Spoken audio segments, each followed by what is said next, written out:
네, 정구승 변호사님 안녕하세요. 예, 안녕하십니까. 네, 어서 오십시오. 신난 변호사님이랑 드디어 콤비를 맞춰가지고 방송을 하게 되었네요. 네, 아이 두 분 덕분에. 김한 기자 버려! 김한 기자 버리는 탓이야. 왜? 김한 기자님 소중해요. 김한 기자님 네. 지금 경북에 가갖고 열심히 방송하더라고요. 그래요 지금요? 아, 그렇구나. 대기업의 인재를 뺏겼습니다. 아, 안 돼. 이런. 아유. 정구승이 있으니까. 네, 그럼요. 아유, 저희는 두 분으로 만족합니다. 네. 오. 또 이제 김한 기자님 나오는 요일에는 김한 기자님 안녕하세요. 네네. 김한 기자님 화이팅! 일주일에 한 번이라도 나와주셔서 감사해요. 특종 김한 기자님. 이러면서. 아니, 이제 어필굿맨 혹시 보셨나요? 네네. 네, 그쵸. 저 네. 되게 어릴 때 너무 재밌게 봤었던데, 저 비디오로 봤었던 기억이 나요. 근데 그 영화를 만든 롬라이너 감독님이 굉장히 안 좋게 또 돌아가셨더라고요. 노안으로 돌아가셨으면 조금 나았을 텐데, 마음이. 네. 아무튼 그 영화에서 보면은 이제 잭 니콜슨이 넌 진실을 감당할 수 없어. 막 이렇게 얘기하잖아요. 그렇지만 우리는 뭐 우리가 감당할 수 없는 진실이 어디 있겠습니까? 감당해야죠. 내란 특검을 보면서도 이제 그런 생각을 좀 해봤습니다. 그래서 이제 톰 크루즈가 거기 법정에서 그 잭 니콜슨에게 압박 질문을 하면서 진술을 끌어내죠. 네. 그런 게 사실은 법정에서 끌어냈기 때문에 굉장히 영화적으로 보였는데 사실 우리는 이제 수사기관에서 다 그런 진술을 끌어내는 그런 기술을 좀 쓰는데 네네. 지금 차근차근 보겠지만 네. 많이 아쉬운 점들이 있다. 네네 그렇습니다. 네. 영화처럼 다 그렇게 다 끌어낼 줄 아는 줄 알았어요. 변호사가 되기 전에 네, 변호사가 되기 전에는 보스턴 리걸이나 뭐 그 슈츠처럼 아니면 네, 어필굿맨처럼 다 공판에서 그렇게 다 끌어내는 줄 알았는데 현실은 그렇지 않더라. 그렇군요. 저는 사실은 증인신문 할 때 네. 반대 증인신문 할 네. 때가 제일 재밌었어요. 그건 맞죠. 재미라고 말하기는 그렇고 스트레스 굉장히 많죠. 네. 왜냐면 어차피 내가 물어보는 대로 대답을 전혀 하나도 안 해줄 거기 때문에 이제 그런 것에 대해서 준비를 엄청 많이 하고 이 사람이 어떻게 되면 모순되는 말을 끌어낼까 제가 재밌었던 것 같아요. 네. 진짜 이게 변호사님들이 되게 순발력도 굉장히 중요할 것 같아요. 그 상황에서, 그쵸? 네. 이걸 어떻게 내가 잘 이용할까, 역으로 이용할까, 막 이런 거. 실력이 적나라하게 나오는 게 특히 형사에서 적대적 증인을 신문할 때가 나오는 것 같습니다. 그렇군요. 이제 내란 특검 얘기해보면요. 뭐 아주 사소한 것일 수 있는데 어제는 이제 조은석 특검에서 브리핑 내내 이제 윤석열이라고 하더라고요. 네. 뭐 180일 전에는 꼬박꼬박 그래도 전 대통령 뭐 이런 식으로 약간 제 예우 차원으로 이렇게 호칭을 붙였던 걸로 기억을 하는데 아무튼 이제 윤석열이라고 이제 이야기를 하면서 하나씩 이제 특검에서 밝혀낸 내용들을 정리를 해줬는데 근데 선 그은 의혹들이 사실 너무 많아요. 일단은 뭐 우리가 집중적으로 이야기해야 될 부분이 김건희 비상계엄 관여 이거에 대해서는 선 그었잖아요. 이게 연관성이 없다라고 딱 이렇게 얘기를 하니까 이걸 너무 안타깝더라고요. 뭐 안타깝다는 표현을 해야 될까, 속상하다라고 해야 될까, 어떻게 보셨나요? 저는 일단 총평을 먼저 좀 하자면 네. 내란 특검은 특검으로서 목적 달성이 실패했다고 생각을 합니다. 왜냐하면 특검이라는 것 자체가 어떻게 보면 특수한 수사기관이고 일반적인 수사기관이 하지 못한 수사를 하기 위해 만들어진 건데 그거의 목적은 왜 그러면 일반적인 수사기관이 하지 못했는가 그리고 그 수사를 못하게 한 사람들은 어떻게 처벌할 것인가 그 내막을 봐야 되는데 사실 저는 김건희보다 더 중요한 건 특검이 정보사, 검찰, 법원에 대한 수사로 전혀 나아가지 못했어요. 네. 그러니까 그게 구성원이 군검사 출신 아니면 검사 출신 아니면 법조인 출신이라서 그런지 모르겠지만 어떻게 보면은 우리가 특검을 통해서 확인하려고 했던 일반 수사기관에 맡길 수 없다라고 판단했던 부분에 대해선 전혀 나아가지 못한 부분에선 이 부분은 최상병 특검에 비한다고 하면 최상병 특검은 군검사로 구성이 되어 있었음에도 불구하고 군검사에 대해서 기소하고 김동혁에 대해서도 기소했지만 그 내란은 전혀 나아가지 못했다. 그리고 두 번째로 김건희 관련 의혹에서는 저도 좀 실망스러운 게 왜 단정을 하지? 우리가 발견을 하지 못했다. 그쵸. 라고 하더라도 충분히 문제가 없는데 없다. 맞아요. 관련성은 없다라고 단정하는 것에서 오히려 저는 의구심이 들었고 그리고 그 동시에 나왔던 기사가 김건희의 측근이 뭐 그날 싸웠다라고 하는데 김건희 씨는 반클리프 목걸이부터 시작해갖고 그 거짓말의 역사를 보면 오히려 저렇게 신빙성이 없는 사람들은 반대로 해석을 해줘야 되거든요. 관련성이 없다는 자백이구나. 관련성이 있다는 소리구나. 이런 식으로 타고 들어갔어야 되는데 이런 진술이 있네. 당일 싸웠다고 하네. 오케이 넘어가자. 라고 한 거는 좀 실망스럽고 혹시 좀 되는 수사만 아니면 성과가 나오는 소위 말해 뽀대나는 수사만 하려고 했던 게 아닌가라는 의구심을 지울 수 없다라고 생각합니다. 네, 총평 한번 해주실래요? 일단 저는 조은석 특검의 저서 수사 감각이라는 책에서 사실은 조은석 특검의 스타일을 처음부터 볼 수 있었다. 그래서 조은석 특검은 이제 어쨌든 잡아야 시작이다라는 그 모토로 윤석열 자유방향하게 돌아다니던 윤석열을 다시 포획하는 데 성공했다. 그 지점에서 조은석 특검의 성격을 볼 수가 있는데 그 수사 감각이라는 책이 굉장히 많이 회자가 됐는데 네. 범죄가 검사를 지나치게 하지 마라. 그러니까 범죄를 놓치지 마라. 그래서 반드시 잡아라. 그 대신 전쟁과도 같다라는 표현을 많이 하면서 이게 이제 신속하게 해야 된다. 그런 것 때문에 수사 범위를 이 사실상 한정된 이 6개월이라는 한정된 기간에 어디에 주력해서 쏟을 것이냐 네. 그런 부분에 집중을 했던 것 같아요. 그래서 사실상 이제 일반 이적죄 외환죄 종류잖아요. 일반 이적죄로 기소를 하는 데까지 전속력을 향해서 달려왔기 때문에 일단 실체가 딱 보이지 않는 무속 부분에 네. 열중할 수는 없었던 것 같아요. 그런데 그런 부분에 대해서 이제 한편으로는 조은석 특검으로서는 본인들의 수사를 매듭 짓는 그런 과정이라고 생각한 것 같아요. 사실 이게 반드시 매듭 짓는 과정이라고 보지 않아도 되고 그리고 마지막에 공개됐던 김건희와 박성재 간에 주고받은 문자, 그러니까 김건희가 일단 보내는 문자들이 캡처되어서 박성재에게 저장되어 있었던 거 아닙니까? 네. 이제 그런 문자들을 통해서 공개된 거 보면은 어마어마하게 아주 세세하게 모든 거를 디테일하게 지시를 내리기도 하고 또 한 가지가 이제 김건희가 보낸 문자를 그대로 또 윤석열이 네. 4시간 후에 보내고 그리고 어느 정도 사실 이게요 업무상 상호관계에 있는 사람도요 이 업무 시간 외에 함부로 연락하기가 어렵습니다. 네. 우리 막 직원이라든지 막 할 때 요즘 난리 나죠. 연락할 수 있나요? 못 하잖아요.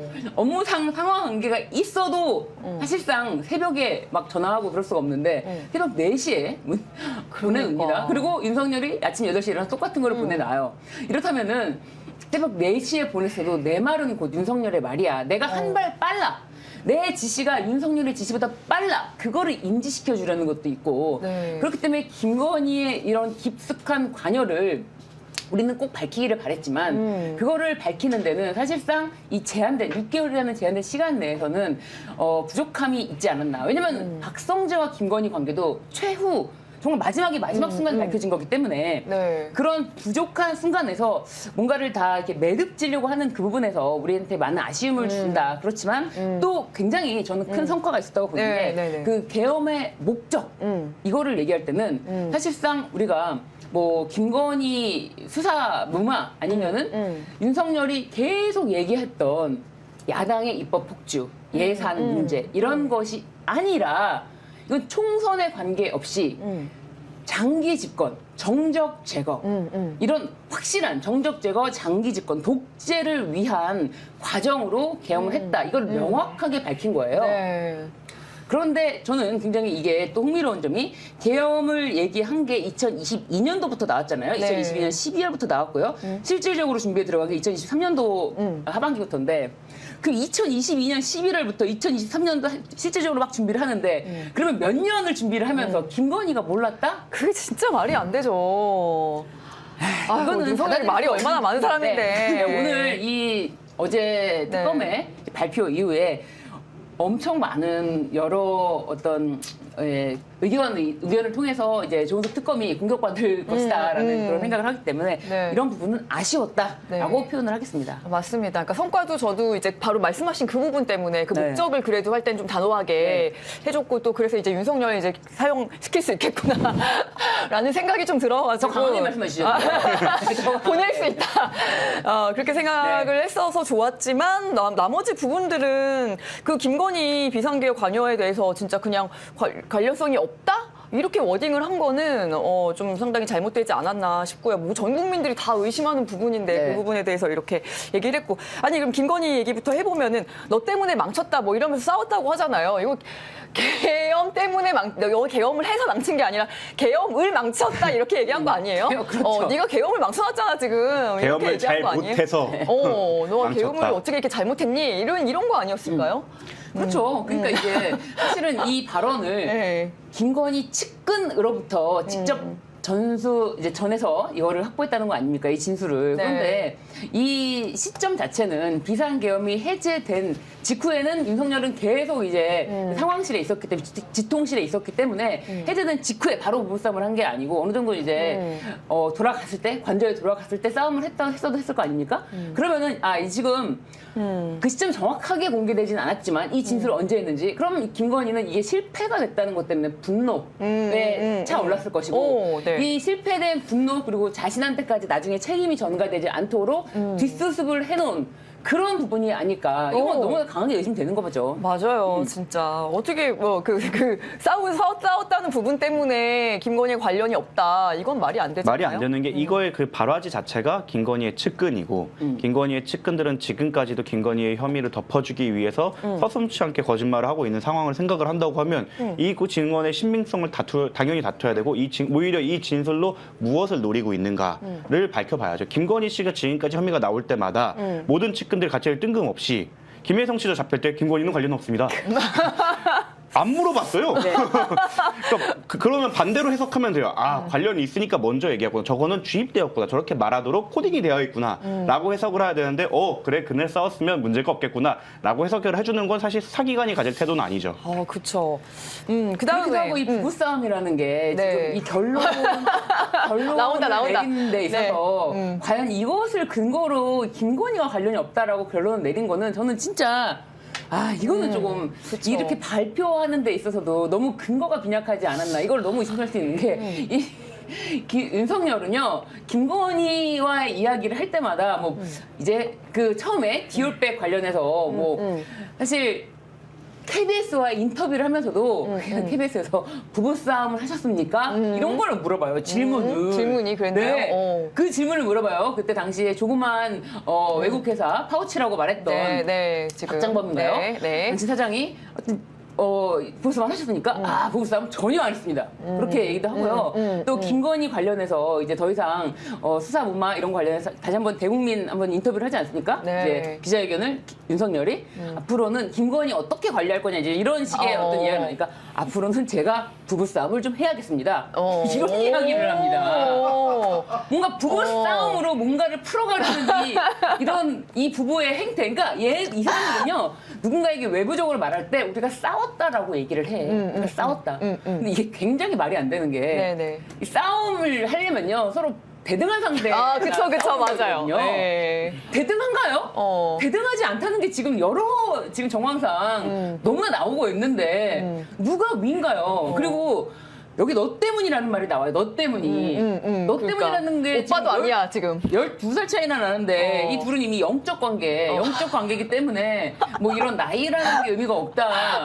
대등하지도 않고 나이가 12살이나 차이가 나도 진짜 훨씬 위로 상급으로 보이는 김건희와 싸웠다는 이유로 김건희가 여기서 유유히 빠져나갔다? 이거는 유주얼 서스펙트도 이것보다는 치밀하지 않나요? 그리고 특검은 이거를 이제 미국이 대선이 11월 5일이었는데 미국 대선 후 취임 전이기 때문에 혼란스러운 상황이라고 했는데 그거는 사실 12월 3일을 특정한 거에 대한 근거로 삼기는 어렵죠. 그러니까 특검의 말은 좀 거기는 앞뒤가 맞지 않는 게 그럴 거였으면 대선 직전이거나 대선 직후로 잡았어야 되는데 그러고 나서 한 달 뒤 미국이 어디 후진국 나라도 아니고 이미 대선이 치러졌고 당선자가 나온 상태에서 갑자기 혼란스러워서 개입을 못한다? 이거는 앞뒤가 맞지 않는다고 생각을 합니다. 결국에는 그 12월 3일로 잡았던 거에 대해서 특검이 설득력 있는 시나리오를 가져오지 못했기 때문에 미국을 갖다 붙인 게 아닌가라는 의심이 들 수밖에 없는 대목이라고 생각합니다. 네.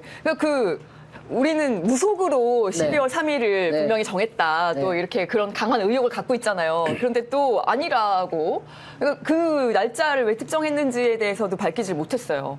그러니까 이거는 무속과 연결이 되지 않고는 이 사람들을 설명할 수가 없는 그 지점이 있어요. 사실상 대통령이 되고자 했을 때도 손에 왕자를 쓰고 나와서 이 왕자라는 것은 무속이 아니고 설명할 수가 없잖아요. 네. 그런데 이제 특검이 수사를 할 때 과학적으로 입증할 수 있는 것, 증거가 나오는 것 이런 거를 바탕으로 수사가 돼야 되는데 이 무속을 쫓고 있다라고 하면은 특검이 굉장한 비난을 또 면치 못할 거예요. 이 특검이 실체는 안 쫓고 무속만 쫓고 있다. 그러니까 왜냐 무속에서 정말로 근거가 나왔으면은 정황 증거가 나왔으면은 이제 특검도 발표를 할 수가 있는데 그런 거에 없이 특검이 무작정 무속과의 연결성을 배제하지 못한다. 그런 취지로 수사를 많이 했으나 수사 결과 뭐 나온 게 없다. 이렇게 할 수는 없는 거잖아요. 그렇기 때문에 이런 어떤 연관성을 끊음으로써 어떻게 보면 특검이 이제 우리는 정상적으로 수사를 했고 수사에 집중했다라고 하지만 사실 노상원이 등장할 때부터가 이미 네. 노상원은 점집을 운영하고 그냥 편하게 살겠다라고 네. 할 정도로 안산에서 실제로 점집을 운영하고 있단 말이에요. 그리고 김건희는 항상 자신들이 사람을 채용을 하고 일을 할 때 그 사람들의 사주를 보고 하는 사람을 실제로 대통령실에 근무하는 사람으로 쓰지 않습니까? 네. 그런데 어떻게 이 무속을 연결성을 끊을 수가 있겠습니까? 대통령 될 때부터도 무속과 뗄래야 뗄 수 없는 이 자들인데 그런데 그거의 연관성을 지금까지 찾지 못했다. 이 점이 좀 아쉽죠. 그러니까 아니 네. 무속 이런 부분들까지 파고들지 못한 거는 좀 약간 태업 아니에요? 그리고 사실은 네. 만약 그랬다 그러면 왜 그날로 정했는지 우리는 파악하지 못했다라고 솔직하게 말을 해야 되는데 미국의 사례를 든 거, 미국 네. 이유를 든 거는 좀 핑계 사실 이건 같은. 비겁하다고 생각을 해요. 왜냐하면 그러면 12월 달 초로 잡은 것 자체도 설득력은 떨어지면 뭐 스토리 만들 수 있는데 왜 화요일인지에 대해서 그러니까 12월 3일인지에 대해서는 어떻게 대답을 할 수가 없죠. 왜냐하면 그때 당시 그 다음날 회의가 있었기 때문에 국회의원들이 서울에 있었던 점, 그 지역 그 시간도 10시였던 점, 그렇기 때문에 사실은 국회의원들이 150명 넘게 빠르게 모일 수 있었던 거거든요. 사실 새벽에 주말에 했다고 하면 지역구 문제 때문에 내려와 있던 의원들이 사실 합류하기 어려웠을 거예요. 이런 거를 생각을 하면 굳이 왜 12월 3일이었는가에 대해서는 그러니까 우리가 이성적으로 생각했을 때 합리적인 가설을 내세울 수가 없어요. 그렇기 그렇죠. 때문에 이러면 이 사람들의 과거 전력을 생각한다면 무속이다라고 해서 타고 갔어야 되는데 그러기에는 소위 말해 가오가 안 살거나 짜친다고 생각해서 그랬는지 네. 이쪽으로는 가지 않은 것으로 보입니다. 네. 말씀드린 순간 지금 저희가 12만 4천 명 구독자를 돌파했습니다. 뭐 어떤 의미가 있는 숫자가요? 아니 그런 건 아니에요. 여기도 무속인가요? 그러니까 1, 2, 3에서 저희가 계속 멈춰줬어요. 1, 2, 3, 1, 2, 4로 갔습니다. 순간 갑자기. 네, 말씀드리는 순간. 네. 말씀드리는 순간까지 얘기했는데 광고라도 하나 하고 가시죠. 광고요? 네. 지금, 네. 나왔는데 네, 어저께 저희. 헤드뱅잉을 보여주지 않습니까? 헤드뱅잉. 마틴 프로 플레이 X. 마틴 프로 플레이 X는 네, 마틴 프로 플레이 X. 어떠한 헤드뱅잉에도 떨어지지 않는 이 정말 이 오늘도 한번 보시겠습니까, 여러분? 헤드뱅잉 어저께 아무런 언급이 없더라고요. 네네. 정말 이렇게 여기 꼈죠? 네, 정말 달립니다. 정말 달려. 괜찮으신 거죠? 멀쩡합니다. 제가 네, 네. 죄송합니다. 멀쩡해요. 더 열심히 해야 될것 같습니다. 이렇게 멀쩡한 이어폰 보셨습니까? 맞아요. 이게 가능합니까? 이 기술 뭡니까? 네. 진짜 이렇게 진짜 엄청 가벼워. 엄청 가벼워. 3g. 3g. 3g에 이건 이 거의 자체가- 기적과 가까운. 이 가성비 이 이어폰에 정말 이 한 획을 같지 않나? 요즘 네. 러닝 바람 불잖아요. 러닝 바람 부는데 맞아요. 이거 진짜 제가 그렇게 헤드뱅잉을 네, 하고 네. 달리고 여러분 철썩 두지 않고 그러니까. 뭘 해도 떨어지지가 않는 네. 이 콩나물 이어폰 쓰시다가 떨어지신 분들은 혹할 거야. 장난 아닙니다.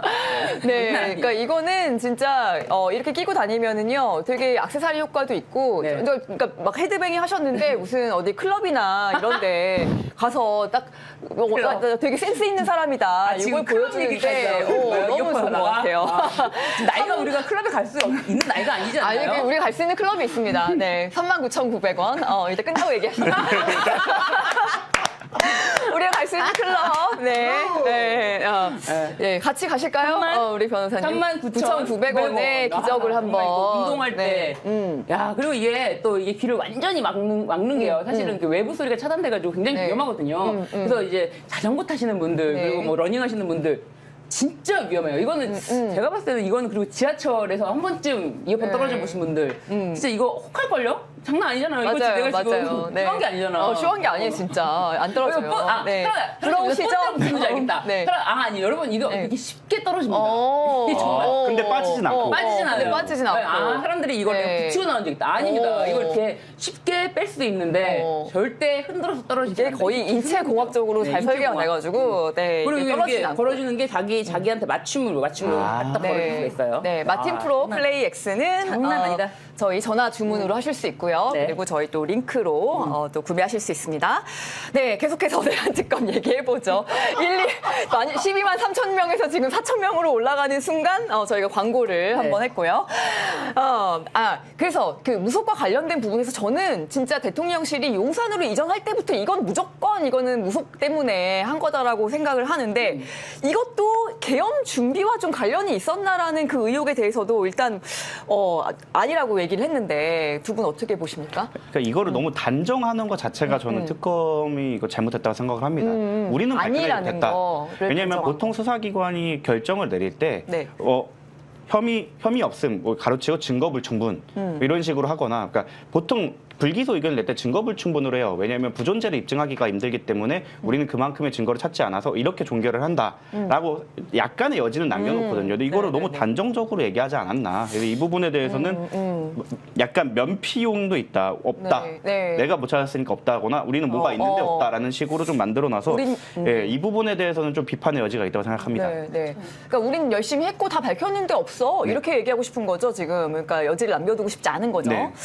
자, 뭐 변호사님은 혹시 용산 이전에 대해서 조은석 특검의 성격, 특수성이 여기 이제 반영된 거라고 발표 내용에 반영된 거라고 봐요. 그래서 네. 조은석 특검이 이제 그런 부분에 대해서 다 수사 기관에 이첩할 것인가? 이게 문제가 뭐냐면은 자신들이 아직까지 이것에 대해서 수사 중이라고 할 경우에는 이 부분을 이제 이첩을 해야 되는데 그게 아니라 이제 여기까지 종료의 방점을 맞춘 것 같아요. 그래서 넘긴 거는 하나잖아요. 이제 심우정에 관련해서는 어쨌든 이제 심우정 항소 포기를 할 때 반발했던 검사들이 대거 특검에 들어왔기 때문에 이 부분에 대해서는 어쨌든 자기가 자기 판단을 할 수가 없다라고 해서 그 부분 하나 넘기고 나머지는 다 종결을 했어요. 네. 네네. 그러니까 이게 성격인 것 같아요. 이게 이제 성격. 방송을 하고도 여기 네. 끝나고 내가 오늘 말했던 거 계속 여기다 두고 가는 마음 그런 마음이 있는 반면에 여기 네, 싹 정리하고 내 자리 마치 아무것도 없었던 것처럼 싹 정리하고 가는 그 성격이 이 수사를 종결하는 데는 그게 좀 드러났다. 그래서 사실상 뭐 오늘 지금 나오는 이제 조은석 특검에 대한 여러 가지 하나하나의 관점들은 네. 다 하나하나 우리 정우성 변호사님 말씀하신 것처럼 그 부족한 부분, 아쉬운 부분이 남는데 그거는 성격이다. 성격이다. 깔끔하게 치우고 간다. 너무 이해가 됐어요. 네. 변호사님 말씀해 주신 게. 네.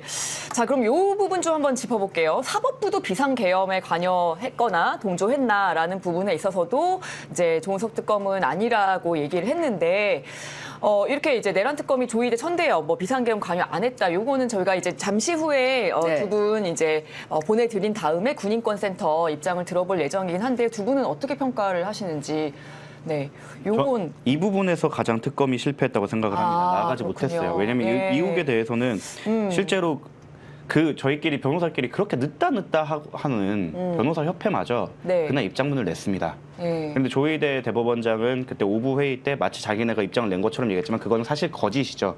대법원은 한 번도 공식적으로 내란에 대해서 위헌이다, 불법이다라는 얘기를 낸 적이 없었습니다. 네. 그리고 저 보도는 충분히 있었고요. 네. 거기에 대해서는 40분경 대법원장은 0시 40분, 행정처장은 0시 50분경 대법원에 청사에 도착했고 1시 3분에 계엄 해제 통과시켰기 때문에 회의 없었을 것이다. 네. 너무 나이브하지 않나요? 왜냐하면 계속 시간상으로. 계속 2차 계엄을 준비하고 있었던 점이 있었고 그 전에 전화 통화로 뭘 얘기했을지 끝나고도 이거 사실은 의회가 해제안을 통과시켰다고 하더라도 사실 대통령이 다시 그걸 공포를 해야 됩니다. 그 전까지 뭘 했을지 거기에 대해서는 전혀 검토를 안 했다는 건 사실 특검의 목적 자체가 일반적인 수사기관이 하지 못했기 때문에 특검이 도입된 거고 이런 검찰과 법원까지 치고 가라고 있었던 특검인데 이걸 못했다? 사실 원래의 수사기관과 다를 게 무엇이냐라는 비판을 피하기는 어려운 지점이라 생각합니다. 네, 변호사님. 맞습니다. 그러니까 지금 말씀하신 게 그 다음 문제랑 연결이 되는 건데 요 시간으로 특정을 해서 뭐 계엄에 동조한 것이 아니다라고 할 거면은 윤석열이 2차, 3차 계엄도 계획했다는 점에 대해서는 특검에서도 인정하는 바거든요. 그렇기 때문에 요 시간, 예를 들면은 대법원에 도착한 시간, 천대엽이 도착한 시간 요런 부분으로만 이 사람들이 계엄과 관련이 없다라고 특정하기는 어렵죠. 네. 네네. 그리고 이런 보도들을 할 때 기자들이 그 일반적인 뭐 대법원 직원이랑 얘기하지 않거든요. 공보담당관이랑 소통을 했을 겁니다. 그리고 거기에 대한 증거도 확보를 했을 거고, 확보했을 거고요. 근데 계엄 상황 형사 재판 관할 검토 중 검토를 했다는 걸 공보담당관이 확인을 해준 겁니다. 네. 그렇다면 회의가 있었다고 봐야 돼요. 그렇죠. 이게 그냥 행정처에 있는 뭐 아무나 한 게 아닐 거거든요. 근데 여기에 대해서 이러한 보도가 있었음에도 불구하고 회의가 없었다. 왜냐하면 그거는 늦게 들어왔기 때문이다. 라고 끝낸 거는 나이브했거나 여기에 대해서는 여기는 영장도 어차피 안 나올 거고 여기로 했을 때는 내가 결과를 내기 쉽지 않아. 여기는 버린다.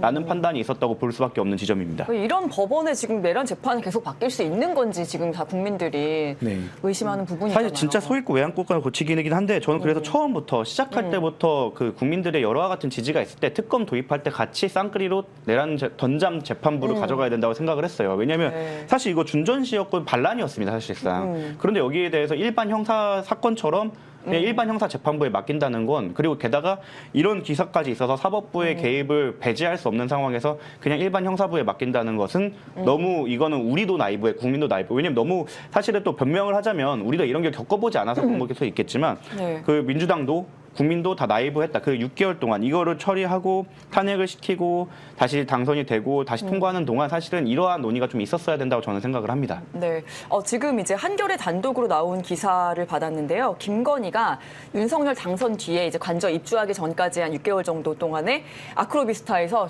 계속 방문 계획을 만났는데 선물도 받고 했는데 지금 이런 뭐 방문객 이름이며 뭐 왜 방문했는지 그리고 대통령 이런 것들을 대통령 경호처에 전혀 통보를 하지 않았다고 해요. 뭐 이 사이에 또 엄청난 또 일들이 우리가 뭐 의심하는 뭐 현금 같은 것도 분명히 있었을 것이라고 생각도 되는데 아무튼 이제 이런 소식이 들어와 있습니다. 아니 그 부분에 대해서는 최재형 목사님이 명확하게 얘기를 했어요. 그 아크로비스타에서는 이게 이제 공항 보안 검색대처럼 마련해 놓고 이 장부가 있었다는 거예요. 심지어 네. 선물 기입 장부라고 하는데 그러니까 본인이 가지고 있는 아니요, 최재형 목사님이 아니고 네, 그러니까 이제 김건희 측에서 시기. 관리하는이죠. 그래가지고 네. 김건희가 있을 때나 없을 때나 그 장부에 기입해서 그 선물을 두고 왔다라고 하는데 그 장부를 좀 확보를 해라라고 이제 굉장히 그 부분을 강조해 주셨는데 네. 그런 부분이죠. 네. 진짜 장부가 있다면 그거 확보하면 정말 장부는 있는 거예요. 최재형 목사님이 본인 거가 기재되는 거를 봤다. 와 분명히 네네. 있네. 그리고 나중에 그러면- 문제됐을 때를 생각해도 저거를 인멸할 수는 없어요. 어. 예, 들고 있어야 그 사람들의 목줄을 잡을 수 있는 거기 때문에 저거는 숨겨놔야 되는 거지 의멸할 수 있는 계제는 아닌 거죠. 근데 그거를 그냥 압수수색도 하고 했잖아요. 근데 압수수색을 한다는 걸 알고 6개월이 지났는데 왜냐면은 그 12.3 내란 이후에 그 선거와 특검이 도입되기까지 6개월이 넘게 걸렸습니다. 6개월 동안 그리고 6개월 동안 이후에 아무것도 없을 거야가 아니라 6개월 뒤에 너는 특검을 받을 거야. 그리고 넌 압수수색을 당할 거야라고 알고 있던 상황에 6개월은 모든 게 일어날 수 있는 상황이죠. 그 장부만 있으면. 한국 컨테이너 장부 얘기가 많이 나왔는데 오히려 거기에 대해서 속 시원한 얘기가 없었던 점이 좀 아쉽죠. 네. 그렇군요. 그러면 이제 노상원 이야기 해보겠습니다. 네. 징역 2년이 선고됐어요. 이게 징역 2년과 추징금 2,490만 원. 네.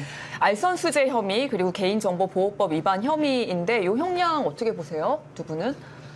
이거 어차피 3년 구형했거든요. 그리고 이게 말씀하신 것처럼 개인정보보호법 위반이고 그리고 알선수재 요거는 이제 계엄을 하기 위한 어떤 조건 아닙니까? 이 사람이 이제 그 자신이 꾸릴 팀원들을 문상으로부터 받는 그런 것들 그리고 그러면서 나한테 돈을 좀 주면은 내가 이제 그 인사를 내가 잘해주겠다 이제 이런 거 관련해서 2년 선고된 거죠. 네. 가장 짜치는 부분은 네. 상품권을 받았다는 거죠. 진짜 정말. 취급하고 짜친다는 싶으면 상품권을 달라. 예, 굉장히 짜치는 부분이죠. 그렇군요. 네, 이 판결에서 좀 뭐 주목할 내용을 짚어주신다면요. 근데 이게 단순히 개인정보보호법 위반이라든지 단순히 알선 수재 요것만으로 평가할 수 없고 위헌 위법적 비상계엄 선포라는 이 중대하고 엄중한 결과가 야기됐다는 점. 그래서 이런 점을 법원에서 정확하게 지적했다는 점이 의미가 있다고 봅니다. 처음으로 사법부에서 네, 12.3에 대한 법적 성격을 밝혀준 거죠. 위헌, 위법적인 내란이라는 것을 밝혀줬기 때문에 네. 우리의 기대는 법원은 보통 일관적인 태도를 취하기를 기대하지 않습니까? 그러면 직위원 재판부부터 시작해야 우리가 걱정하는 많은 재판부에서 이 전제를 깔고 판단을 해주기를 기대하는 거죠. 네. 뭐 노상원은 뭐 항소하겠죠? 뭐 이후의 재판은 뭐 여러 가지 재판이 앞으로도 계속 이어질 거기 때문에 그런 거에 대해서 항소는 뭐 항소가 문제 되겠습니까? 네, 항소는 사실 상관하죠. 큰 이슈는 네, 아니고 왜냐면 네. 이거는 메인 DC가 아니라 스키다시 네. 나온 거거든요. 네, 맞아요. 스키다시 양이 많다 적다보다 중요한 거는 네. 회가 얼마큼 많이 나오냐가 중요한 거기 때문에 맞습니다. 아마 아주 적절한 비례예요. 네, 아주 적절한 네. 비례. 물론 가끔 콘치즈가 많이 필요할 때가 야, 있지만 최고다. 네, 회가 중요한 거라서 왜냐면 여기서 2년이 3년이 되고 2년이 1년이 되고는 중요하지 않습니다. 내가 주요 임무 종사에서 20년을 만드냐 아니면 거기서 무기 뭐 이렇게 나오느냐 그게 중요한 거라서 네. 그러니까 이거는 이제 이쪽에 변호인의 전략에 따를 거라고 생각을 하고 아마 차라리 확정을 하고 여기 또 뭐 본진에서 다투자라는 판단을 할 수도 있겠지만 저는 그래도 항소는 하겠죠. 항소는 하겠죠 네. 라는 생각 갖고 있습니다. 그리고 또 한 가지 요게 이제 형량이 2년으로 됐다라는 점에 대해서는 이제 네. 어쨌든 재판부에서는 이게 어쨌든 내란의 준비 행위지 이게 혼자 단독적인 행위가 아니고 그게 같이 원래는 같은 시기에 같이 범죄를 저질러서 재판을 받게 되면은 다 이제 동시 재판을 보통 받게 되거든요. 동시에 전부 다 기소가 되면은 그런 거를 고려해서 2년을 줬다라고 하기 때문에 이제 본 메뉴가 나오는 거를 봐야죠. 네. 사실 이제 그냥 딱 일단 징역 2년 요것만 보면은 뭐 되게 큰 형량이 아닌 것 같아가지고 노상원이 뭐 좀 겁을 먹었을까 계속 뭐 이것 때문에 징역 2년 받은 것 때문에 뭐 또 이때까지 말하지 않았던 부분을 뭐 김건희와의 연관성이나 뭐 이런 것들을 전혀 말할까 아니죠. 전혀 아닐 것 네. 같아서 라는 생각이 들어요. 네, 하지만 이제 위헌적이고 위법한 행위라고 사법부에서 이제 아예 명시를 해버렸기 때문에 만약 이것을 사법부가 이 태도를 유지한다 그러면 윤석열에게 남은 형량은 두 가지밖에 없죠. 무기징역 혹은 사형. 네, 그렇다고 네. 한다면 주요 임무 종사자인 노상원에게도 예정되어 있는 형량이 크게 예상될 수밖에 없고 그리고 또 하나의 그 포인트는 2년을 징역을 받았기 때문에 이제는 영장이 막 계속 새로운 혐의를 붙여갖고 영장을 낼 필요가 없는 거죠. 이미 실형을 선고받았기 때문에 그렇기 때문에 너는 빠져나갈 수는 없다라는 하나의 어떻게 보면 1차 단계를 넘었다라고 보시면 될 것 같습니다. 네네. 좀 편하게 가는 거죠. 네. 윤석열도 빨리 하나 선고가 돼서 구속이 되면은 더 이상 풀려나올 것에 대한 두려움은 없잖아요. 네. 걱정은 없잖아요. 그런 지점이다. 그리고 요거 가지고 아무도 뭐 내란이 2년이야 이렇게 생각하는 사람은 없으니까요. 그렇죠. 예, 요거는 이제 좀 네. 다른 부분이니까. 자, 그러면 이제 국민의힘 상황도 좀 살펴보려고 하는데 네. 지금 여의도 연구원 부원장의 장해찬 그리고 국민소통특별위원장의 김민수 이렇게 이제 지금 선임이 됐습니다. 이 조합 어떻게 보세요? 지금 김민수 최고위원은 지금 뭐 극우 쪽에서 난리잖아요. 뭐 차기 대통령으로 극우들은 막 지금 얘기를 하고 있고 지금 최근 또 논란의 발언이 있었는데 저 이거 너무 섬뜩했어요. 어떻게 이런 말을 하죠? 일단 안기령 최고위원이라는 대변인 사람이? 관련해서 말씀을 드리자면 네, 안기령 제가 의원. 현장에 있었지 않습니까? 제가 봤어요. 그 부분 보셨어요? 직접 저 목격? 국회 본관 네, 예, 맡고 예. 있었습니다. 예, 예. 저 맡고 있었고 그때 네. 당시 웨이브처럼 군인들이 많이 들어왔다가 밀려나고 들어왔다가 밀려나고 파도처럼 그렇게 했던 상황이었고 네. 영상에서 마치 안기령 대변인이 끌려갔던 장면은 들어왔다가 밀려서 나가면서 딸려나간 상황인 겁니다. 그렇기 네. 때문에 네. 그리고 저도 옆에서 봤어요. 그래갖고 안기령 대변인이 뭐 화장을 하고 보디가드를 대동했다는 말은 말이 안 되고 말이 안 그리고 되죠. 그 당시는 지금이야 입체적으로 현장을 재구성하고 했기 때문에 이때 요 정도였고 소강 상태였구나라고 생각했지만 저는 그때 정말로 그 직전까지 유언 남기고 와이프한테 막 울면서 막 이러고 있었거든요. 정말요? 그런 상황이었는데 여기서 그랬다고요? 그럼 저는 반대로 두 가지를 얘기했어요. 만약에 정말 안기령 대변인이 이걸 기획했다면 이거 국가적 인재입니다. 그 험악한 상황에서 그걸 기획하고 그거 연출을 했다면 이 사람은 정말로 그 국가적인 기획이나 그런 걸 맡겨야 되는 사람이 맞는 거고 두 번째로 여성이 707 특임단을 그것도 제압을 했다. 이거는 다른 부분으로 제압을 했다. HID로 써야 돼요. 그리고 사실 그 보디가드를 대동했다는 것도 진짜 웃긴 게 네. 이게 평상 안기령 대변인이 당시에는 어떠한 직책이 없었어요. 그렇다면 사설 보디가드를 써야 되는데 내란이 터졌습니다. 하면 사설 업체에 전화해서 내란인데요. 제가 보디가드 2명이 필요합니다. 스타렉스로 좀 보내주십시오. 이것 자체도 말이 안 돼요. 네. 그거는 정말 하나부터 열까지 말이 안 되는 거고 즉각 사살해도 되는 거였다라고 하는 것 자체가 이 사람이 내란에 대해 그 당시 12월 3일에 대한 어떠한 인식을 갖고 있는지 성숙한 시민의식을 갖고 있던 군복을 입은 우리 시민과 다르게 군복을 입지 않은 어떻게 보면 반란군을 옹호하는 김민수의 인식을 보여주는 단적인 사례라고 생각합니다. 네. 당시 안규령 대변인은 끌려가는 거 맞았고요. 화장은 평상시에도 하고 다니실 거예요. 네, 맞습니다. 그리고 네. 그 현장은 정말 아비규환이었고 너무 많은 그리고 촬영분이 많아요. 근데 이거를 알면서도 이렇게 호도하는 것 자체가 저쪽의 인식을 보여주는 단적인 사례라고 생각합니다. 맞아요, 정말. 그럼에도 불구하고 지금 수준 이게 이해합니다. 거의 이게 TV조선 유튜브 엄튜브라고 TV조선에서 운영한 유튜브 채널에 나가서 또뭐 있을 수 없는 말을 하지 않았습니까? 군인에게서 총기를 뺏는다는 것은 뭐 즉각 네. 이렇게 해도 된다라는 이야기를 발언을 합니다. 이게 불과 며칠 전이에요. 그러자 이제 그런 비슷한 계엄에 관련돼서 너가 얘기했다가 너 대변인도 지금 잘리고 그랬지 않냐? 왜냐면 작년에도 이 김민수라는 자가 계엄 선포 이후에 계엄을 옹호하고 찬양하면서 뭐 한 방을 보여줬다 이런 말을 하면서 이제 대변인 네. 물러나게 됐거든요. 그러니까 이제 계속 뭐 망언을 재빨리 그만했다가 잘린 거 아니냐 이제 그런 말 그만해라 이제 이런 취지로 마무리를 하려고 했는데 어쨌든 이건 더 센 발언이에요. 더 센 발언을 네. 한 이유 배경은 김현태가 법정에 나와서 말 같지도 않은 진술을 막 늘어놓으니까 이제 한 번 더 치고 나가는 건데 네. 이런 말도 안 되는 지금 논란에 계속 회자되는 김민수는 내년에 성남시장으로 출마할 계획으로 보입니다. 세상에. 왜냐하면 성남 분당에서 예비후보로 등록했다가 김은혜랑 붙어가지고 떨어졌거든요. 네. 그렇기 때문에 김민수는 성남시장으로 나가야 되는데 자신의 지지층에게 더 소구력 있는 뭔가 센 거를 보여줘야 돼. 아주 그런 압박이 있는 것 같아요. 그래서 여기에 힘을 실어주기에 장동혁이 또 여의도연구원 부원장이 말고 이제 국민소통특별연수원 특별위원장 뭐 장쯤 하나 최고위원 너무 약해 하나 더 최고위원은. 붙여줘야 돼. 왜냐하면 성남시장 나가는데 이력 쫙 해야 되는데 국민의힘의 정말 인재 중에 인재다. 국민소통특별위원장 장 정말 장으로 그냥 딱 이렇게 해주는 어깨에다가 또 하나의 완장을 쳐주는 김민수를 이렇게 키워주는 모습을 보면서 박수 칩니다. 성남시에서 이거 근데 잘하고 있다. 가능성이 조금이라도 있어요? 네, 하지만 그거 아시죠? 그 예전에 이건희 그 씨의 경우에는 명함에 전화번호도 없고 이건희 세 글자만 있었다. 진짜 나 찐들은 이건희야. 네, 굳이 내가 뭐 그걸 안 붙여도 된다. 근데 이걸 붙이려는 것 자체가 맞아, 그리고 없으니까. 지금 보면 장해찬 씨와 김민수 최고위원을 2명을 임명을 했어요. 그리고 네. 임명을 한 그 직함이 여의도연구원 부원장과 국민소통특별위원장입니다. 네. 그 자체가 얼마나 그 자기가 자리를 줄 수 있는 자리가 제한되어 있는지 그리고 줄 사람이 제한되어 있는지를 보이는 겁니다. 네. 이 사람들은 사실상 이런 거 장 안 줘도 계속 이런 발언 할 거거든요. 걔 더 센 발언, 더 센 발언 할 건데 네. 이렇게 장이라는 거를 하나씩 더 채워줌으로써 나의 사람들은 이 사람이다. 난 이 사람들만 보고 뛴다. 뭐 공고히 하려는 게 장동혁의 계산이라면 저는 그 계산 매우 지지합니다. 매우 지지해요.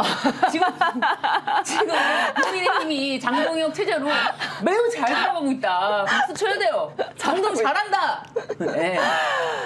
네. 국민의힘이 친여 성향 유튜브에 대한 전담 모니터링반을 만든다고 했는데 네. 타겟이 이제 김어준의 겸손은 힘들다, 뉴스공장 그리고 매불쇼라고 이제 추정이 되는데요. 뭐 많이 있겠죠. 또 뭐 남편도 약간 자존심이 상한데요. 왜 윤성훈의 모닝엔터를 보지 모닝엔터 않을까요? 저희 12만 4천 명이 됐다고요. 지금 12만 네. 4천 명. 아침에도 좀 일찍 일어나셔야 됩니다, 여러분. 게을러 이 사람들이 보니까. 아니 뉴스공장이 뭐 더 일찍 하긴 하는데. 네. 그러니까 그러면은 우리 그 모닝 엔터를 모니터링하지 않는 점에 대해서 너무 서운하기 때문에. 이거는 약간 귀찮합니다. 제가 지금 장동혁 그 당대표와 김민수 최고위원을 얼마나 지지해 오고 있는데 이 부분은 매우 실망입니다. 여러분 그런 좌파 방송보다 이렇게요 균형 있는 방송을 많이 보시길 바랍니다. 오늘 그래서 김어준 공장장이 방송에서 예전에도 다 했다고 우리 내가 지금 고소고발을 얼마나 많이 당하고 있는데 너네가 공부가 부족하다 막 이제 이런 얘기를 하시더라고요. 그러니까요. 모니터링을 다 했기 때문에 고소고발을 많이 당하는 건데 모니터링을 하지 않아서 서운하다면 고소고발로 시작하면 됩니다. 네네. 우리 윤성훈 평론가님 마구마구 네. 마구마구 집으로 이제 등기 날라오실 거예요. 안 돼. 지금 생각만 해도 너무 귀엽다. 생각만 해도. 모니터링을 부탁드립니다. 아, 네네. 아니, 이게 여의도 연구원 차원에서 이 모니터링 팀을 꾸리자는 아이디어가 제시된 걸 보면은 이게 장해찬 계획인 것 같은 느낌이 드는데 지금 장해찬이 멸콩 TV를 운영 중이잖아요. 어제 이제 부위원장이 선임돼서 앞으로의 활약이. 기왕 하실 거면 슈퍼챗도 좀 쏘시고 아, 맞아요. 따봉도 하시면서. 좋아요 눌러주시고 댓글도 네. 달아주세요. 뭐 이제 이렇게 가야 되는 것 같습니다. 지금 이 장해찬을 지방선거를 앞두고 불러들인 이유가 이제 장동혁 대표 측근이라서라는 얘기가 있는데요. 아니 측근보다는 이제 장해찬은 이제 찐윤이었죠. 자신은 이제 김건희 여사와 매우 친했다, 친분이다. 이제 그런 것을 굉장히 내세웠던 사람이고 네. 자신의 했던 발언들 때문에 네. 뭐 난교애찬이라는 호흡까지 얻었죠. 아 그래요? 어제 몰랐어요. 예. 아니 여기 읽으세요. 아니 대본 준비를 좀 하시라고요. 난교 발언이라고 여기 장해찬 씨가 난교 발언. 있었구나. 오. 노란 딱지가 위험하기 때문에 오. 네, 장해찬 있고 근데 사실 장해찬 아니 잠깐 이 방송을 이렇게 하니까 사람들이 말이야 지금 시청자들이 지금 여러분들 아시죠? 난교 예찬이라고 호예요 호. 이분 장해찬 난교 예찬. 사실은 예찬. 장해찬 씨의 가장 히트작은 그게 아니었죠. 한동훈 전 대표에 대한 그 네 글자의 사자성어. 그것이 가장 히트했던 그거였고 네. 사실 불러드린 거는 말씀하신 것처럼 그 장동혁의 그 신복이라서 부른 게 아니라 저격수로 부른 거죠. 저격수. 예. 그 위가양대 네 글자를 만들었던 것처럼 예. 그거를 누군가를 저격하기 위해 예. 왜냐하면 그 누군가가 위드훈이라고 네, 그 네. 강력한 팬덤을 갖고 있다고 본인은 판단했기 때문에 그 팬덤을 어떻게 보면 공격하기 위한 예, 또 다른 사자성어를 만들어라 이런 취지로 보입니다. 아니 뭐 그 정도뿐만 아니라 장해찬은 굉장히 이런 거 이제 능한 사람이고 굉장히 잘할 거니까 장해찬을 가까이 두는 내가 무조건 이 판을 먹을 수 있다 뭐 이런 생각을 한 것 같아요. 그래서 장해찬이 또 최근에 정원호 구청장 네, 그 부분을 짚어야 될 것 같아요. 그러니까 정원호 구청장 30년 전 사건을 지금 수면 위로 네. 끌어올린 게 장해찬이어서 지금 정원호 구청장이 지금 30년 전 최근 보도된 30년 전 기사에 관하여 알려드립니다라고 하면서 이제 그 이야기를 했는데 이야기를 제대로 해주셔야죠. 네. 어떤 이야기인가요? 네. 네. 30년 전에 네. 민자당 국회의원 비서관과 네. 5.18 민주화 운동에 대한 인식 차이로 다툼이 있어서 뭐 경찰관에게 피해를 드렸는데 다 뭐 사과드리고 용서받았고 이제 벌금형으로 종결됐고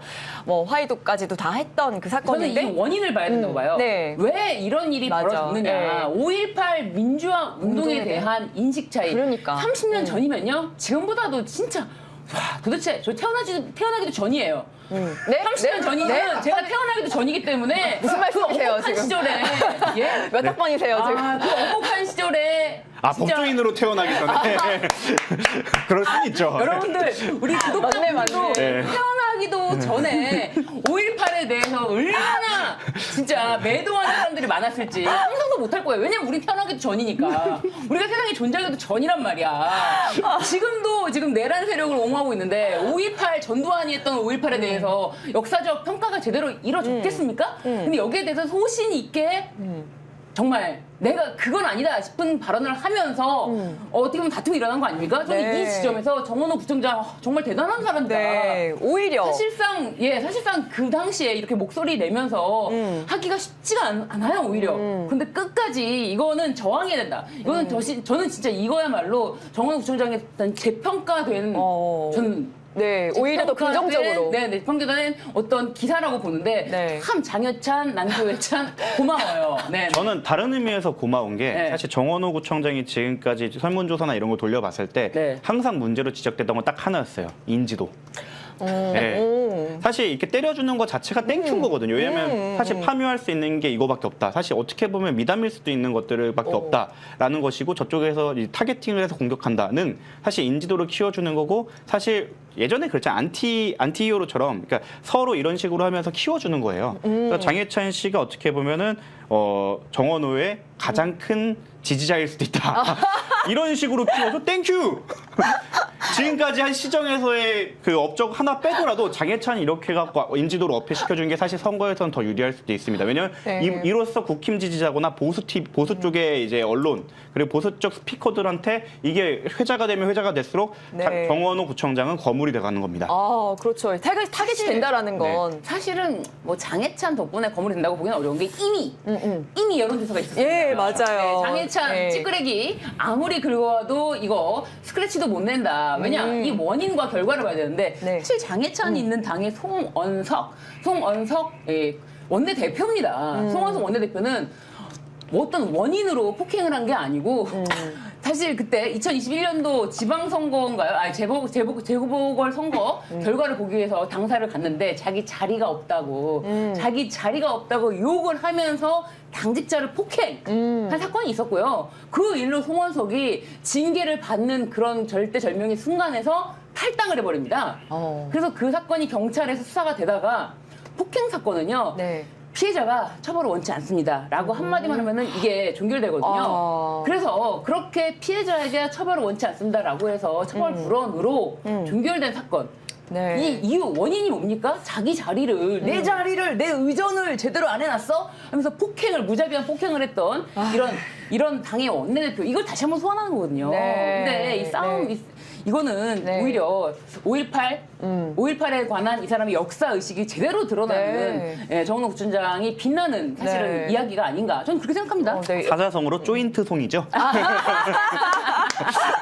그렇죠. 조인트송. 아. 유명합니다. 잊으면 안 네. 돼요. 그런데 진짜 그렇게 다시 처벌 불원 받고 해서 그 끝나고 복당. 4개월 만에 복당했습니다. 그래서 원내대표가 되셨죠. 그렇죠. 네. 자기 주인이 되고 있어 지금. 네, 아까 짚어주신 대로 지금 뭐 정원호 구청장 지금 여론조사 나와 있는데요. 한번 띄워주시면은 지금 이제 가상 대결에서 정원호 구청장이 굉장히 높은 지금 지지율을 오차범위 받고 밖이라는 있고. 거. 네. 그러니까 정은호 대 오세훈 하면은 이게 오차범위 밖에서 확실한 우위를 지금 점하고 있다. 네. 이게 지금 이미 예상이 아닙니다. 예상이 아니라 이렇게 네. 나온 거예요. 결과가 지금 나왔어. 나오고 있어요. 네. 나왔어. 이미 나왔어. 박주민 의원 분발하셔야겠네요. 네네. 박주민 의원 저희한테 많이 나와주셔가지고 저도 좀 응원하고 있는데 어쨌든 맞아요. 대세 네. 묻어가는 거죠. 아, 안녕하십니까. 네. 성동구민 정구승입니다. 아니 할 말 있으시다고 예. 진짜. 제가 매번 말씀드리지만 성동구에 살면서 저도 사찰을 당하는 거 아닐까 싶을 정도로 여기 뭐 있었으면 좋겠다라고 하면 거기 뭐가 생겨요. 아 진짜요? 네. 와이프가 임신을 했다 보니까 산책하다가 여기는 그러니까 와이프가 여기 담배 냄새가 너무 많이 난다라고 했을 때 제가 한번 진짜 지나가면 설명했어요. 여기가 어쩔 수 없이 저기는 사람이 많이 다니고 그래서 이쪽에 사람들이 필 수밖에 없어서 저 사람들도 눈치가 보이니까 여기 와서 피는 거야라고 하고 불과 2주 뒤에 거기에 흡연부스가 생겼습니다. 아 진짜요? 다. 사실은 느꼈어요. 이거 혹시 사찰 아닌가 싶을 정도로 딱 필요한 데 딱 있고 이게 또 제가 러닝을 이제 강아지 산책 때문에 청계천을 하다 보면은 네. 청계천이 사실 쭉 도심을 다 관통하지 않습니까? 성동에 오면 다릅니다. 예, 그렇군요. 장미밭이 있어요. 아, 그리고 그러니까. 그 달리는 구간이랑 자전거랑 유일하게 거의 구분을 해놓습니다. 아예 하류와 그 북쪽과 남쪽을 구분해서 그 걷는 사람이 자전거의 위협에 느끼지 않도록 아예 분리해놓은 유일한 구간이기도 하죠. 성동에 삽니다. 아, 아니, 그러면은 실제로 네네. 진짜 그 눈이 폭설이 온 날, 첫눈 폭설 오는 날. 전날. 전날. 폭설이 오기 전날 저희 아파트에 있는 그 약간 경사로에 제설함이 미리 생겼습니다. 네. 아, 도로도 진짜요? 오는 날 말고요. 전날 생겼습니다. 도로는 어땠나요? 도로도 열선이 깔려 이게 있던데. 열선이 깔린 거 옥수동 쪽이나 이런 데 언덕 많은 부분에 이미 짜 있고요. 그러니까 이게 오는 날 제설 그 함이 생기면 문제 그때 하기가 어렵잖아요. 이미 전날 딱 했는데 내일 눈 오나 보다. 벌써 제설함을 다 꺼내놨네? 라고 하고 바로 다음 날 눈이 왔죠. 성동구로 네. 이사 가고 싶다. 아, 성동구 대박. 성동에 삽니다. 자랑스러운 성동이네요. 그러니까요. 네. 야. 아무튼 이렇게 이제 앞서가고 있으니까 견제를 당하고 네. 뭐 이게 깔려고 하면 더 오히려 네. 부각되고. 키워주시는 거죠. 네, 이게. 더 키워주고 있는 상황이에요. 자, 민주당 입장에서는 이제 나경원 의원이 후보가 되면은 뭐 거의 이제 더 땡큐다. 그쵸? 네, 네, 나경원 네. 의원과의 가상 대결도 다 있지 않습니까? 네. 나경원 의원은 아예 그냥 거의 네. 10% 넘게 차이가 나버려요. 맞아요. 10% 넘게. 네. 하지만 당대표님 여론조사는 전광판일 뿐입니다. 이런 거 참고하지 마시고 네. 원칙대로 밀고 나가십시오. 당심으로 가야죠. 네. 아니 당원들이 뽑는 사람이 저기 시장 후보로 가야지. 당의 잘한다, 주인은 잘한다, 당원이고 잘한다. 당 대표님의 그 신념 끝까지 밀고 나가셔야 됩니다. 당 대표님 잘하실 거라고 믿어요. 네. 장동혁 대표 잘하고 있다. 네. 아. 모닝엔터 꼭 모니터링 해주세요. 네. 네. 궁금한 거는 여론조사에 이제 김병기 원내대표 이름이 들어가 있는데 이건 뭐 당사자한테 물어보고 넣은 건가요? 아니, 여론조사를 돌릴 때 기본적으로 막 전화해서 물어보고 제가 넣을까요 말까요 이러고 넣는 건 아니죠. 그건 명태균이라는 짓이죠. 그리고 돈을 달라고 하죠. 이기는 여론조사를 갖고 와. 근데 저기서 김병기 원내대표가 내 이름 좀 넣어줘라고 했다면 이거 문제가 됩니다. 이거 사실 매기는 거죠, 이 정도면. 아니, 근데 그럼에도 불구하고 나경원은 이긴다. 난 안타까워서 그렇지 왜 매기냐고 그 사람을. 아니, 김병기 원내대표는 지금 조심해야 될 게 여러 가지가 있어요. 저기 이름이 올라갔다는 것도 별로 좋은 현상은 아닌데, 여러 가지 조심해야 될 게 많이 있고, 원내대표로서 네. 책임감을 가지고 신중했으면 좋겠다. 그런 생각을 그런 말씀을 좀 드립니다. 하지만 그럼에도 불구하고 나경원은 이긴다. 네. 그럼에도 불구하고 나경원이 되면 좋겠다 우리는. 네. 그리고 네. 제가 봤을 때 우리 윤석열 평론가님 시사평론할 때 너무 안타까운 마음을 가지고 보면 안 된다. 안 돼요? 예. 항상 이제 안타까운 마음, 여기 들어가셨어, 이름이. 쌤통이다. 뭐 이런. 쌤통이다. 예를 들면 아니 나경원을 두고 네, 나경원을 두고서라도 나경원이야 뭐. 네. 자 이제 전재수 의원이 지금 자신에 대한 의혹에 대해서 적극적으로 지금 반박을 하고 있잖아요. 네. 그래서 지금 이제 그 벌초 고향서 벌초했다 지금 이런 또 이야기도 그러니까 예전에 고향서 벌초를 갑자기 아니 그러니까 이게 네. 어떤 날이냐면 네, 통일교회사 2018년. 추도사에 네. 이제 가지 않았고 2018년 9월 9일 그 당일날 고향서 이제 벌초를 했다. 예, 요거 지금 증거로 남아 있는 거잖아요. 그러니까 이제 통일교에서 날짜를 특정을 합니다. 네. 날짜를 특정하면 그 날짜에 다른 것을 했다. 그리고 그런 것에 대한 증거까지 지금 자료가 첨부되고 있어요. 근데 제가 사실상 이 의혹이 나왔을 때 네. 최초 보도 윤영호가 지금 과연 직접 전재수 전 의원에게, 전 장관에게, 전 의원이라고 했네요. 전 장관에게, 직접 전달했는가, 여기서부터가 사실 단추를 잘 끼워야 되는데, 최초 보도가 전달됐다라는 보도를 제가 봤거든요. 제가 그날도 여기 와서 그 부분을 지적했어요. 됐다. 전달했다라고, 자기가 직접 전달했다라고 진술을 한 것인지, 그게 전달됐다라는 보도가 나왔기 때문에 전달된 거 됐다라고 자기가 뭐 이거는 자신이 진술서를 썼다고 하니까요. 네. 그렇게 쓴 건지 그렇기 때문에 자신이 나중에 이 부분에 대해서는 말을 바꿀 수 있는 여지를 남겨둔 것인지라는 제가 의문을 그때 제기했고 네. 실제로 전달한 것, 건네는 것을 봤다라는 취지로 다시 진술을 했단 말이에요. 네. 그렇다면은 자기가 직접 전달했다라는 어떤 직접적인 그 진술 그건 없는 게 아닌가? 이제 그런 것에 대한 그 신빙성 그 부분도 지금 많이 흔들려요. 게다가 금액도 그렇고요.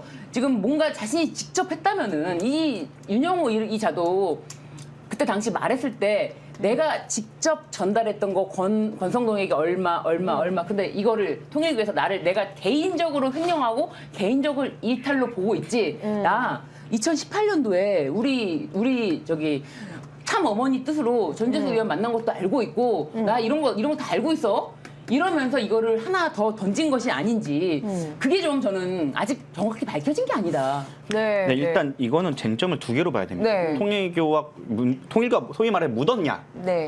통일교에게 불법적인 금품을 받았느냐로 구분을 해야 되는데 네. 지금 윤영호 측은 이거를 섞어서 얘기를 하고 있어요. 통일교 뭐 추도사 할 수 있죠. 왜냐하면 그런 식으로 쳐갖고 통일교 묻은 사람 다 없애려고 한다면 제가 그 구글링만 해봐도 알 거예요. 2021년, 22년 통일교가 열린 행사에 지금 서울시장 후보로 되신 현 서울시장이 거기에 축사를 보냈었습니다. 네. 예, 그런 거 다 확인하고 거기에 수많은 지자체장들을 갖고 네. 엄청난 그때 트럼프도 축사를 보냈을 거예요. 예, 그런 거 생각을 하면 그걸로 문제 삼을 수 없는데 마치 이 두 개를 섞어 갖고 마치 그 통일교가 묻었으면 돈을 받은 것처럼 이렇게 약간 호도하는 경향이 있습니다. 근데 이거는 확실히 구분을 하고 가야 된다. 네. 그래서 결국 쟁점은 그래서 불법적인 뇌물 혹은 전치자금법 위반에 관한 그게 있었느냐이지 통일교와 미팅이 맞아요. 있거나 추도사를 했거나 아니면 뭐 북콘을 했거나 이런 거는 다른 쟁점이고 그거는 문제되지 않는다라는 네. 점을 좀 명백히 해야 될 것 같고 전재수 의원 같은 경우도 뭐 이렇게 변명을 하시는 것은 어떻게 보면 윤영호의 신빙성을 낮추기 위함인 건 맞지만 네. 사실 이 이들 그 쟁점을 두 개를 섞어버리는 이들의 전략에 말려 들어가는 걸 수도 있다. 그러니까 이거를 꼭 구분을 해서 좀 대응을 해주셨으면 좋겠다라 생각합니다. 네, 네. 그래서 지금 네.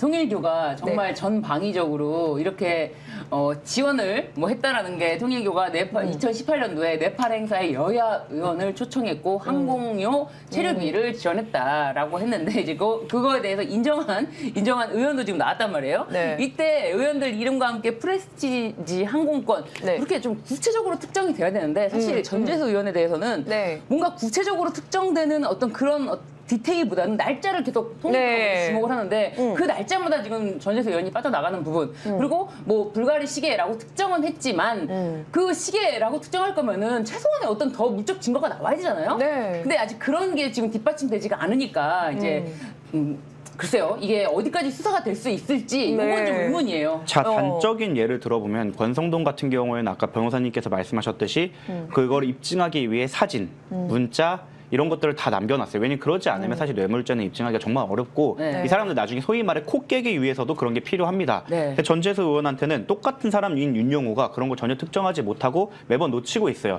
그걸 잘 생각을 한다고 하면 이 부분에 대해서는 이런 걸 그렇게 구체적인 증거가 없다. 반대로 얘기하면 입증할 자신도 없고 일단 묻힌 거다. 네. 사실은 자기를 묻힌 거에 불과하다라고 볼 수 있어서 네. 이 부분에 대해서는 전재수 의원이 충분히 털고 갈 수 있는 상황이라고 생각을 합니다. 네, 그래서 뭐 보도에 따르면은 지금 뭐 의혹만 있고 지금 시체는 지금 규명되지 않았기 때문에 뭐 그냥 용두사미로 될 수 있다 이렇게 얘기하고 있는데 이건 윤용호의 진술이 지금 뭐 전달하는 거를 받든 아니면 뭐 직접 전달했다는 얘기는 없었으니까 뭐 이런 날에 와가지고 뭐 금품을 수수했다라는 식으로 얘기하는데 이거 만약에 뭐 밝혀지는 게 아니면 이것도 죄가 될 수 있는 거 아닌가요? 무고죄 같은 거. 그렇죠. 허위 사실에 대해서 네. 자극적인 진술을 통해서 네. 그것도 수사기관의 진술을 한 거기 때문에 무고죄가 될 수가 있죠. 하지만 이게 무고죄라는 게 그 허위 네. 사실에 대해서 인지를 하고 고의로 무고를 했다는 것이 입증되기 때문에 무고가 인정돼서 처벌받기는 어려울 거예요. 그래서 결과적으로 봤을 때 흐지부지 될 거고 지금 사실 서울은 아까 그 여론조사를 봤듯이 누가 나오든 그러니까 민주당에서도 유력 인사가 나오고 네. 그 국힘에서 누가 나오든 불리한 상황인 거 본인들 인정. 그렇다고 하면 부울경 중에 부산이라도 건져가자라는 취지로 사실은 흠집내기를 한 게 아닌가라는 생각이 듭니다. 네, 아니 이건 진짜 뭐 벌써 이 날짜가 특정돼가지고 그때 전재수 의원의 행적만 파악되면은 사실 그 의혹이 풀릴 수 있는 부분 아닌가요? 그러니까 제일 궁금한 거는 금품을 받았냐 안 받았냐잖아요. 아니 사실은 이미 그거에 대해서 자신이 없기 때문에 야권에서는 경찰이 수사를 한다라는 프레임을 가져가고 있어요. 그러니까 경찰을 수사를 가져갔고 어차피 용두사미가 되면 그럼 경찰이 수사를 못해서 경찰이 하명 수사를 해서 이런 식으로 몰고 가기 위한 이미 프레임은 시작됐다. 그러니까 이거는 처음부터 이럴 목적으로 됐고 여기에 스크래치를 주기 위한 목적으로 진행된 거기 때문에 금방 이제 유야무야 될 거고 거기에 대해서 저쪽은 그 다음 수 역시 경찰이 수사해서 그래. 그러니까 검찰을 놔뒀어야지라는 식의 아마 비판까지 이어질 건데 쟤네 그러라고 그래라고 해야 된다고 생각을 합니다. 뭐 어쨌든 이거에 대해서 야권은 통일교에 대한 특검이 반드시 필요하다 이걸로 이제 계속 떠들 거예요. 계속 떠드는데 네, 네. 뭐 그것으로 이제 지방선거를 돌파할 수는 없으니까 여러 가지 자신들의 돌파구라고 생각하고 이거를 보는 것 같아요. 근데 네. 진짜 생각을 해보면 저희가 특히 제가 박대령님 변호를 할 때 아니면 네네. 명태균 게이트 강혜경 씨 변호를 할 때도 그렇게 특검해달라 이렇게까지 물증이 나왔다 이렇게까지 이제 실제 녹취가 나왔다 모든 그렇게 많이 나왔을 때 계속 거부를 했고 표결에 불참하고 심지어 그랬을 때 계속 비판하고 의혹 제기한다 뭐 폭거다 이렇게 하지 않았습니까? 네. 윤영호 진술 그것도 왔다 갔다 하고 신빙성이 의심되는 진술 외에 뭐가 있는데 특검을 하자는 겁니까? 그러면 그렇게 특검을 하고 싶으면 특검에 출석이라도 하던가 제대로. 사실 한동훈 전 대표나 이준석 대표 같은 경우에는 특검 얘기하고 있는데 본인들은 정작 특검에 출석하지 않고 있지 않습니까? 네. 두 번째로 과거 김건희 특검, 최상병 특검에 대해서 왜 끝까지 밀고 가지 못했는가에 대해 사과가 있어야 되고 그 외 국민의힘 의원들은 그때 특검에 대해 반대했던 거에 대해서 일단 사과부터 해야죠. 저희가 그렇게 특검해달라 노래를 불렀을 때 다 반대했던 분들은 그거부터 사과하고 이 정도 의혹은 특검 가는 게 맞구나라는 걸 얘기해야 되고 두 번째로 특검이 존재 이유가 제가 뭐라고 말씀드렸습니까? 일반적인 수사기관이 수사를 하지 못하기 때문인데 네. 지금 경찰이 핸드폰 맡기고 전재수 위원한테 핸드폰 맡기고 찾아가갖고 불러서 모처에서 따로 했습니까? 아니면은 이걸 진짜로 수사하겠다고 나섰던 사람들이 좌천됐습니까? 그런 상황도 있지 않은 사람이 특검을 노래 부르는 건 이건 정치적 공세에 불과하다라는 걸 스스로 입증하는 거죠. 아, 근데 굉장히 재밌는 거는 이제 네. 조선일보가 전재수 의원에 대한 압수수색을 보도하면서 네. 전재수 의원실 140분 늦장 압수수색 그 사이에 파쇄기 소리 들렸다 이렇게 제목을 따서 파쇄기 소리 보도를 했네요. 들렸다. 조선일보 굉장히 와. 이 상황을 반전의 기회로 삼고 싶은 것 같아요. 와. 조선일보 진짜 열심히 하네요. 열심히 해. 열심히 조선일보가 바라는 건 그거예요. 조선일보가 이렇게 전재수 의원 이렇게 누가 친여 인사들 공격은 조선일보가 할 테니 제발 장동혁 계엄 강을 건너라 사과해라. 조선일보가 바라는 대로는 되진 않을 것이다. 저는 네. 또 여기에다 그대로 반박해드리는 게 지금 특검하자고 있는 이준석 대표도 오자마자 문 열어준 거 아니거든요. 결국은 올 때까지 기다리겠다면서 시간 끌었어요. 그동안 뭐 했을까요, 핸드폰으로? 그리고 여기서 특검 제일 얘기하는 한동훈 전 대표. 비밀번호나 풀고 얘기하시고 사용보인 조사 치킨 배달하면서 도망다니셨잖아요. 그거에 대해서는 반성이가 성찰이 있는 다음에 이런 얘기를 하는 게 맞다. 네, 네. 국힘은 그 외의 인사들은 특검에 대해 얘기할 자격도 없고 솔직히 말씀드리면 통일교에서 당원으로 들어갔지 않습니까? 그건 이미 수사를 통해서 어느 정도 발표해진 사실이고 지금 당원들에 대해서 특검하자는 겁니까? 자기 당원들에 대해서 특검하자는 건데 이거 만약에 특검하면 누가 유리할까요? 한번 이거는 네, 지켜보시면 될 것 같고 네. 아마 야권에서도 특검을 진지하게 밀 수는 없다. 네. 그냥 공연불에 불과하다고 생각합니다. 게다가 이 부분 제가 이제 이 조선일보 기사를 말씀드렸는데 네. 조선일보가 이제 굉장히 악의적으로 이런 제가 봤을 때는 나오네요. 악의적인 어떤 파쇄기 단 소리? 말이에요. 예민해, 예민해. 예민해. 뭐 파쇄기라고 딱 들리자마자 우리는 뭐야 증거인멸 뭐 이런 얘기 생각이 들잖아요. 지금 2018년 듣고 지금 압수수색까지 나왔는데 이게 말이 됩니까? 근데 저는 이 부분에 대해서도 전재수 의원이 강하게 저는 대응하지 않을까 그런 생각이 네, 듭니다. 네. 이런 거 지금 뭐 우리 유시민 작가님께서는 재래식 언론이라고 표현을 하셨는데 악의적인 프레임을 씌우는 것에 대해서 넘어가면 안 됩니다. 이런 거 다 하나하나 따져줘야 된다. 예, 그렇게 생각합니다. 지금 전재수 의원 뭐 이렇게 조사받고 있는 그 틈을 타가지고 깨알같이 또 어제는 뭐 오창석 부산시장 출마 나와가지고 제가 막 문자 보냈잖아요. 네. 나는 부산시장과 카톡하는 사이이고 싶다. 네. 특별담배 또 얼마나 드시려고. 꿈 깨라. 뭐 이런 얘기가 오갔답니다. 네네. 지금 그래서 이 전재수 전 장관의 그 공소시효 정치자금법 수사 공소시효가 언제까지인가요? 지금 얼마 안 남았잖아요. 정치자금법 위반 같은 경우에는 확실히 네. 좀 공소시효가 7년. 임박하긴 합니다. 7년이라서 네, 그 부분에 네, 대해서는 이제 네. 곧 임박한다고 하는데 문제는 뭐냐면 네. 준 날짜를 특정을 못해요. 준 날짜 자체를 지금이 이제 2025년도 12월 아닙니까? 근데 네. 2018년도에 언제 줬다는 건지 이 준 날짜를 특정을 못하고 그리고 이제 뭐 특가 뇌물로 이제 이미 특가 뇌물로 넘겼다고 해요. 경찰에 특가 뇌물로 수사를 해라라고 했는데 특가 뇌물이 좀 적용되면 그 액수가 문제가 되는데 그 액수 자체도 지금 뭐 경찰이 압수수색 영장에 기재한 거는 현금 2천만 원가량 그리고 불가리식에 1,000만 원가량 3천만 원을 맞췄다고 하는데 이것도 정확하지가 않으니까 네. 이게 진술만 가지고 뭔가를 맞아요, 시작하기에는 많이 어려움이 있지 않을까. 그리고 뇌물이 되기 위해서는 정말 입증해야 될 게 정치자금법 위반보다 훨씬 많거든요. 네. 대가관계. 네, 대가관계가 대가성이 문제인데 네, 그거 네. 어떻게 입증합니까? 맞아요. 그래서 이 부분에 대해서는 그냥 네. 일방적인 스크래치 내기에 불과하고 어떻게 보면 전재수 의원이 어차피 부산시장에 나설 거라는 건 모두가 알고 있던 사실이고 네. 그 수사받다가 또 조금 괜찮아질만 하면은 이제 장관직을 사퇴하고 부산시장으로 나서는 모양새보단 먼저 던지고 수사에 전념한다면 장관으로 나가는 모양새가 괜찮다고 해서 장관직을 던졌다고 판단을 하고 예. 저는 이번 기회에 서사를 만들자. 이렇게 탄압을 받고 재래식 언론에게 그리고 야당에게 공격을 받았지만 그걸 뚫고 이런 식의 서사를 만든다면 꼭 이게 악재로만 작용하지 않을 수 있다라고 생각을 합니다. 네. 자, 오늘도 이렇게 두 분 모시고 여러 가지 네. 이야기를 나눠봤는데요. 또 저희는 네. 또 목요일, 금요일 또 다시 뵙도록 하겠습니다. 황무승 변호사님의 그 네. 회기를 많이 배웁니다. 네. 저는 이제 변호사님께 이 광고 스킬에 대해서 많이 배웁니다. 선배님의 살신성이 네. 정확히 외워갑니다. 헤드뱅잉을 제가 배웁니다. 네. 두 분 오늘 나와주셔서 감사합니다. 네, 감사합니다. 감사합니다.